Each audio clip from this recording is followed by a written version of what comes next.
you find yourself lost in Irvingland.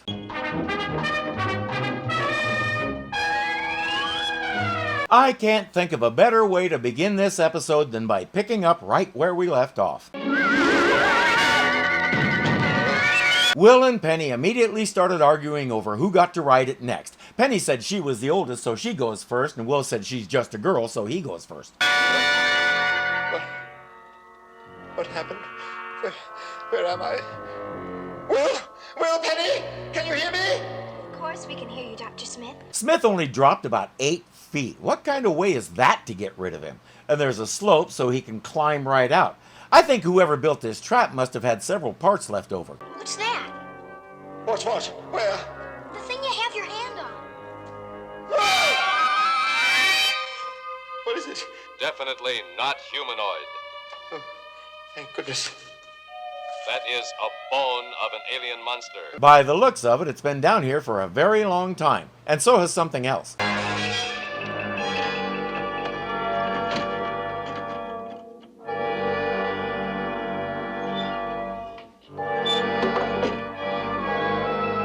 Oh, it's not a trap, it's an elaborate gag leading up to that joke box. I get it now. What are you doing? I think I've discovered something of value. Something of value to whom and valuable how? Does it repair the ship or grow food? But as we've seen over and over again, Dr. Smith has a different definition of value than the rest of us do. This must surely contain rare jewels, priceless artifacts, or perhaps even...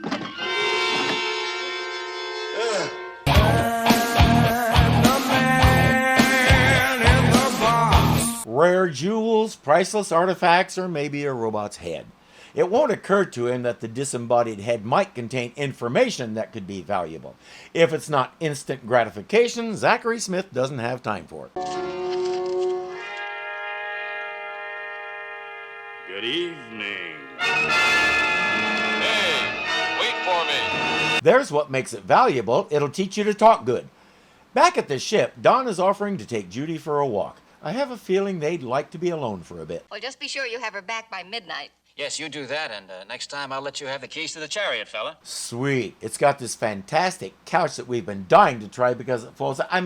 Sure, Dad, anything you say.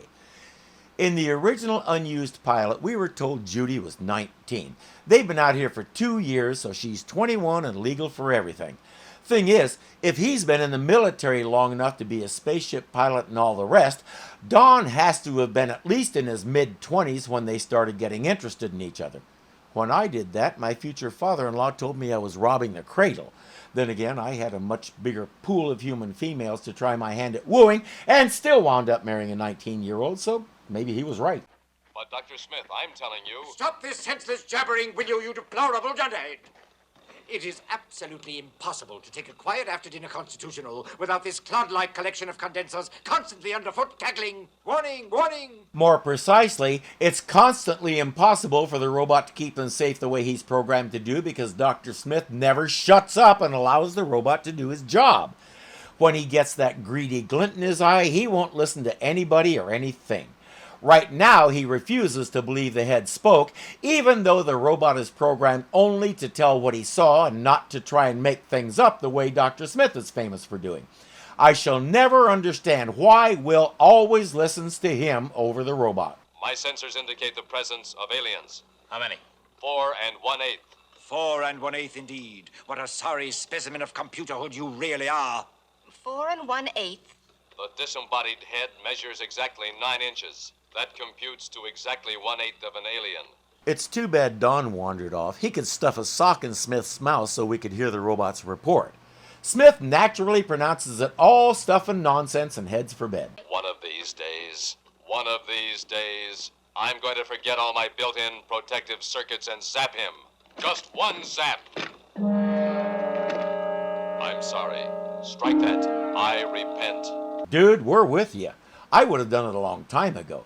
It has never occurred to this genius family to always believe the robot because what he says is built on observation and science and his sensors and all the rest.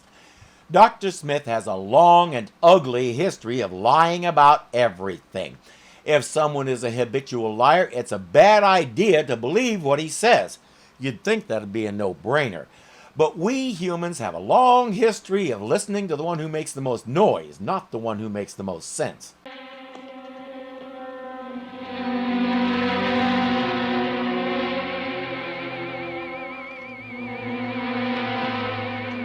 Who's there?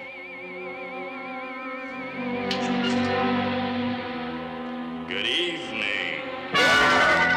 Now do you believe the robot? Everybody gather around and look at this. This thing is moving and speaking on its own. Whether it's alive or robotic is irrelevant. The point is the robot was telling the truth and Dr. Smith is full of crap. Go and conduct yourselves according to that principle. Especially you, Will. Dr. Smith, you were probably just dreaming. Now, why don't you just go back to sleep and forget about the whole thing? Penny, dear, be good enough to take that hideous thing outside and dispose of it. All right. Now maybe he has some idea how the robot feels. It won't affect him at all except to irritate him, but at least he got a taste of it. Piece of the bait. Piece of the bait. You are needed, Will Robinson. You're Nick, aren't you? You belong to Captain Tucker the pirate. Either that or he belongs to me. Where is he? Right ahead, then a turn to the right. All right, Tucker was one of Will's favorite people. He was one of the first naughty people Will reformed with his purity and goodness.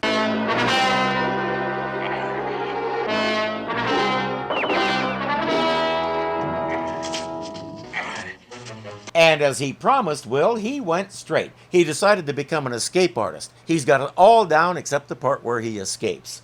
They have a happy reunion, but it's time to get down to business. What's he doing here and why was he tied up? Well, his crew didn't like his leadership, so they mutinied and did that to him. But that still doesn't explain what they're doing on this planet. I'd swear we left old Pumpney Bilges here.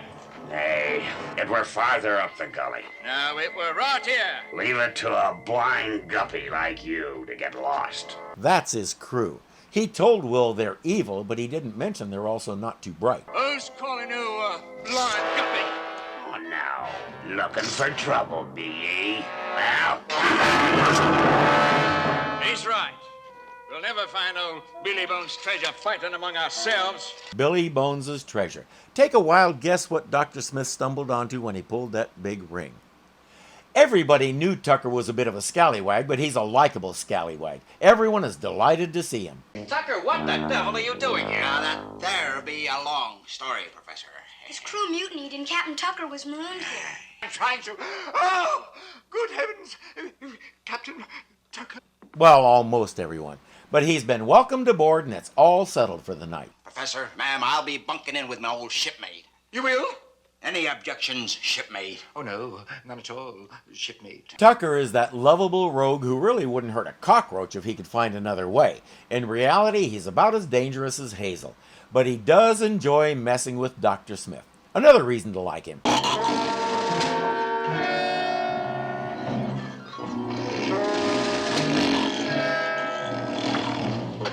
He might get more rest if he goes upstairs and sleeps on the astrogator. Phineas treatment. Ah! Captain Tucker! Captain Tucker! Good evening. If it can do that, why did it use the door last time? It's that Pumpney Bilges and Billy Bones' head. He's delighted. He's even more delighted when Dr. Smith begs him to take it away.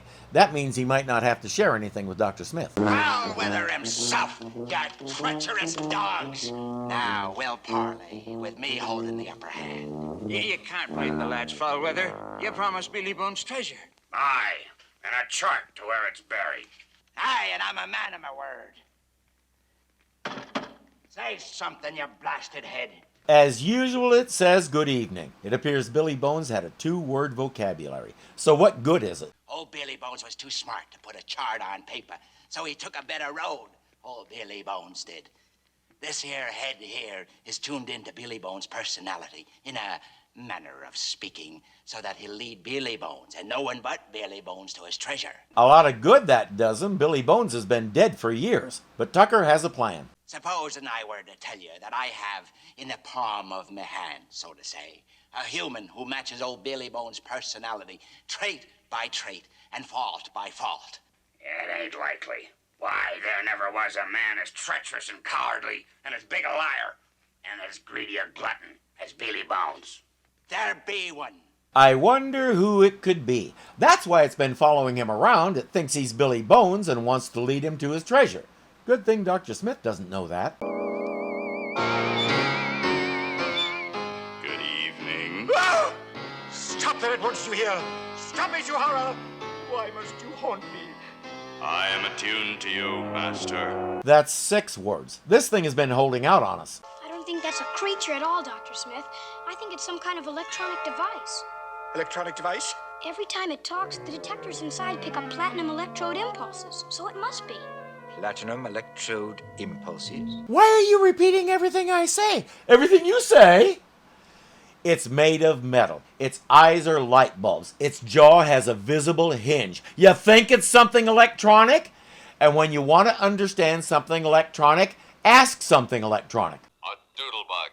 Electronic, but definitely a doodlebug. Well, that tells me a lot. What's a doodlebug? A device that, properly directed, will lead one to the presence of water, oil, or other treasure. Treasure? Where? How can it lead us there? By the turn of its head. A dowsing rod of sorts. Now, the robot said such devices are used to lead one to water, oil, or other treasures. Water is a treasure to living things anywhere. Oil, meh. But Dr. Smith heard the word treasure and forgot everything else. As usual, he is greed personified. Little does he know he's also being watched. Let's slice him up now and take the accursed head. Haul back your swab. The nipper's not to be touched. I'll settle your stew right now, you lily liver. Try me. The Green Goblin has an overwhelming urge to kill someone. He doesn't care who or what the consequences are. Tucker keeps trying to explain to him that if they killed Dr. Smith, then the head is useless. I'm not sure this guy understands big words like the. Now, lads, we'll bide our time. Old Smith there with his greedy heart will lead us direct to Billy Bones' treasure. Make say. And he sure isn't going to understand a $10 word like bide. Give me the box, or I'll slither your gizzard. Told you, all those one-syllable words flew right over his head. You mean to tell me that what it was that Will saw was a member of your crew? Aye, sir. From the description of the little nipper, I would say that there was Deke. He's a bad one, man. Bad. What in the name of the 7 planets kind of crew do you have, Tucker? He says, and it's probably true, that when you're assembling a crew for a long, hard trip in space, beggars can't be choosers, so to speak. At least he hasn't shanghaied anybody that we know of. From now on, everyone here will be confined to the area of the ship until this matter's cleared up. All right, dear. Good morning, good morning. I'm on my way. Where do you think you're going, Smith? I've discovered what may be some very interesting ruins. I plan to spend the entire day investigating them. Not today, Smith. I beg your pardon. On your way, Smith. What? Good heavens, what is this? Indeed. Needless to say, he'll slip out after dark. They really need to put him on a tie-out chain. Wake up, wake up. I am your master.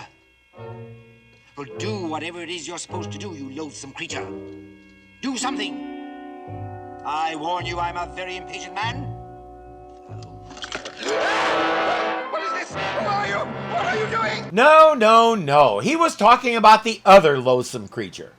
Will hears Dr. Smith screaming, and despite Tucker's best efforts, he runs off into the night. As usual, the mighty 10-year-old will come to the rescue of the poor defenseless grown-up. William, thank heavens you're here. Arrest. Shoot! Go on! There's no use, Nipper. I tried to keep you from coming out here. But now you're out here. One way or the other, you have to stay. He introduces the crew, his crew. Deke, Smeek, and Israelin. Will is very disappointed in Captain Tucker.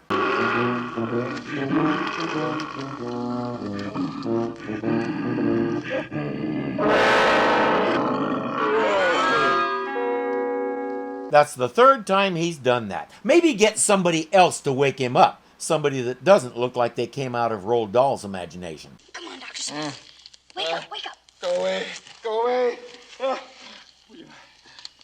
Are they gone? But they're not very far away. Then we must flee with alacrity. It's no use, Dr. Smith. What do you mean? They want you to lead them to a treasure. Treasure? I don't know anything about a treasure. Naturally, Will believes him, even though he was there when the robot said it would lead him to treasure. I think Will is due for a nap. Tucker, that renegade turncoat. He wants me to share my treasure with him. You just said you don't know anything about any treasure. They both need a nap. But since there's 4 pirates and 1.5 of them, it's probably best to just go with it. Take me to Billy Bones' treasure, my loyal friend. Oh, good heavens, now what? Ah, his head's turning. It's looking in that there direction. Follow its head. Follow that head! That had to be a fun line. Albert Salmi seemed to thoroughly enjoy his job. He served in World War II and then used the GI Bill to go to acting school. He did a lot of work in westerns and received some awards for it. Unfortunately, he didn't live happily ever after. In 1990, he and his wife were found shot to death in what was tentatively ruled a murder-suicide. Nobody really knows what happened. After reading up on it, I have some trouble with that idea, not the least of which is that such things are usually spur of the moment and done with the same weapon. He took a .45 bullet, she died from a .25 caliber. As I said, nobody knows what really happened, and we probably never will. I feel storm warning. Something the matter, me bucko? Nothing. You ain't mad at me, are you? Captain Tucker, you told me you were going to lead an honest life. You lied to me. He says this isn't just some treasure. Billy Bones was from Betelgeuse. They're so rich there, even the garden shovels are made of silver. No Betelgeusean would have junk treasure. Well, then if Billy Bones came from such a rich place as that, why would he have a treasure of gold and jewels? What kind of nonsense is that there you're talking? Well, it just seems to me that if all those things don't mean very much on Betelgeuse, then Billy Bones' treasure would be something much more rare and valuable. Captain Tucker never thought of that. Like Dr. Smith, his conception of what has value is narrow to the point of being anorexic. If it has a high currency value on his planet, it's treasure. If not, it's junk. Whether it's actually useful to him isn't important. Dr. Smith has seen 2 different caves where the ceilings literally drip with diamonds the size of hen's eggs, and they're good for nothing.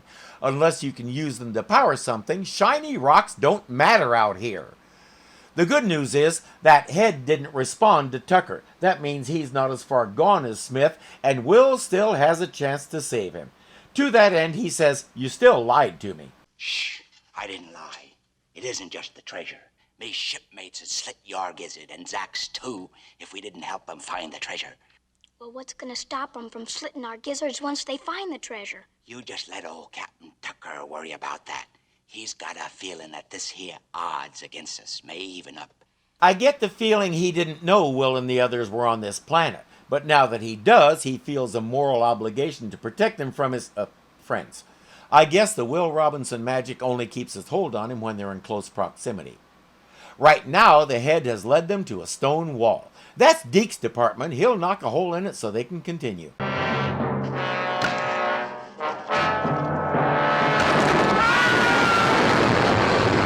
Or he'll knock a hole in the floor and never be seen or heard from again. Tucker figured Billy Bones would set some traps for unwary treasure hunters. That's how he's evening those odds he mentioned. And now that that's done, the head is leading them off in a totally different direction.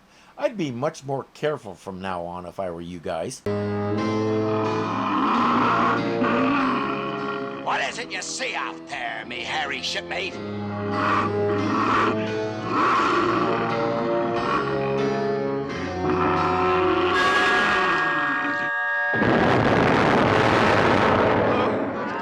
I can tell you what I don't see, your hairy shipmate. Smeek is a little outnumbered now. Does make it easier come splitting up time. Aye. Right, foul weather? Or not. Let's keep moving. Down here. Down here. Aye. Start digging, mates. Actually, Will and Tucker will do the digging. Smeek doesn't want to fall into another of Billy's traps, and Dr. Smith, well, delicate back, you know. Wait a minute. I think I found something. It's some kind of a chest. Hold it. Get back. Yes, sir. Disarm yourself.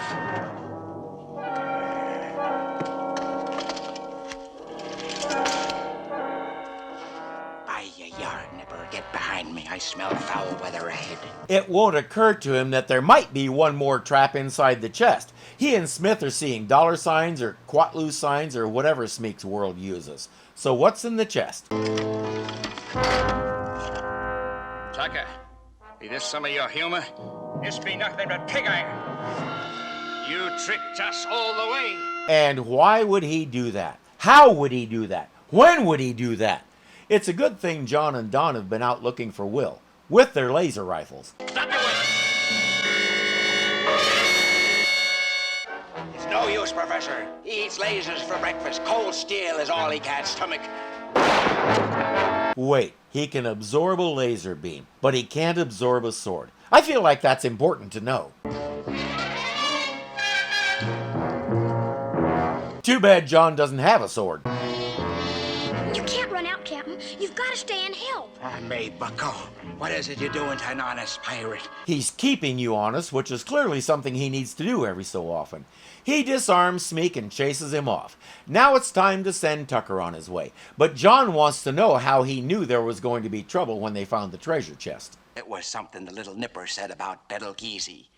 With all them silver and gold and jewels there weren't so much as a door hinge made of iron, or a single steel tool. It weren't no joke old Billy Bones was playing. That there scrap metal were for him a real treasure. Gold, silver, and things like that have a high money value on Earth because they're rare and hard to get to.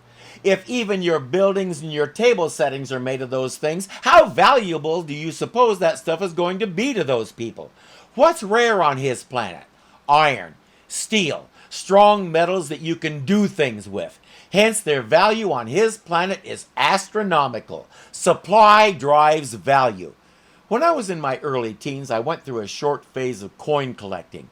For my friends and me, the holy grail was a 1909 SVBD penny. Only 484,000 of them were made, and most had gone out of circulation decades before. This was one of the rarest pennies around. Needless to say, none of us ever found one in our grocery store change, and when we looked up the price, we couldn't even pronounce all the zeros. Now, suppose someone had been hoarding 450,000 of those pennies for all those years and suddenly dumped them on the market. What happens to their value? They're not as rare as they used to was, so the price plummets. That's what happened to gold and silver and gems and all that stuff on Betelgeuse. In the Bible, 1 Kings 10:27 says Solomon made silver as common as rocks in Jerusalem at the height of his splendor. Whether that's an exaggeration or not, I leave to the archaeologists. My point is, abundance of something makes it less valuable. And if it's not only rare but useful, like iron and steel are to Billy Bones' people, its value goes through the roof. Old Billy knew what he was doing. Good evening. Good evening. Oh, the pain of it all. Talk about a missed opportunity. Why didn't you have Billy say that? It would have brought down the house. Oh well. In the cliffhanger, Dr. Smith didn't learn a blasted thing from that whole adventure. He's gathering rubies that he found somewhere.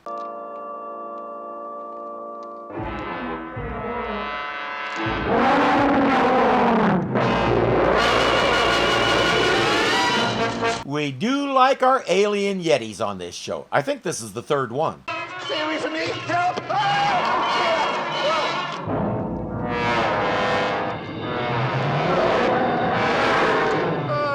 Leave the rocks, Dodo. Save your butt. But that thing isn't after him.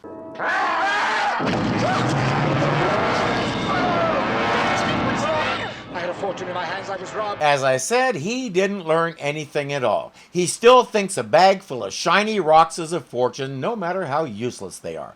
And even if they belong to someone else. Stop him! Are you going to stand there and do nothing? Stop him from eating those lovely things! The rubies belong to him, Dr. Smith. Indeed they do not. By virtue of what? You found them? You found them in a pile. It's pretty obvious he found them first and put them in said pile. Hence, they are his, not yours. Shall I draw you a diagram? The monster's like a squirrel, Dr. Smith. I guess it gathers up the rubies and saves some to eat during the winter. We don't have a winter here. Yeah, why don't we look over there for some rubies that he might have not found? You think there might be some? Sure, maybe. It's worth a look. Come along. Nice, Will. As usual, he's the adult of the group. Nothing here. Oh, dear. To think that each day a veritable fortune in rubies goes down that furry gullet. Just follow him around and wait. Shouldn't take more than a day or two. Dad put that area off limits. Do not look at me. I am not programmed to become a jewel thief. Spare me the moralizing, you overcautious concoction. Just remember that when I become rich, as I surely will, you had your chance and you passed it by. How could you understand the simple joys of life? Jewels and lots of money. You have all the resources around you, Doctor. Build a press and print yourself some money. Just let me be there the first time you try to convince Major West to join your little currency revolution. See, this is only valuable when we all agree that it has a certain amount of purchasing power. What you're looking at right now is worthless, probably less than a penny's worth of paper and ink. The only reason I can use it as though it has value is because we all agree that it has value. If we all decided tomorrow that this stuff is worthless and we do our trading in acorns, first of all, we'd have a lot of squirrels really angry with us, but more important, this stuff would become useless. I quit getting ulcers about 25 years ago when I looked at one of these and realized a very simple truth: it's just money. There's always a legal way to get more. Sometimes you have to dig a little deeper to find it, but there is. It's just money. Get focused on it and waste your life. Put it in its proper place and perspective and see what's really important in this life, and not only accomplish things, but be happy. It's a tool, not a goal. Speaking of tools, Dr. Smith won't get any more chances to gripe. Warning! Warning! Extraterrestrial life form approaching. Well, There! Greetings, Earthlings. The vending machine on this planet told me this was an authentic Superman costume. Do you know how many blargs I paid for this cheap knockoff? I have come to return it. I'll see you next time you find yourself lost in Irvingland. If you enjoyed this episode, click the like button and let us know. Be sure to subscribe and click the bell so you always know what is happening, because something is always happening here at Irving Zoo. We make sure of it. We control his computer. Until next time.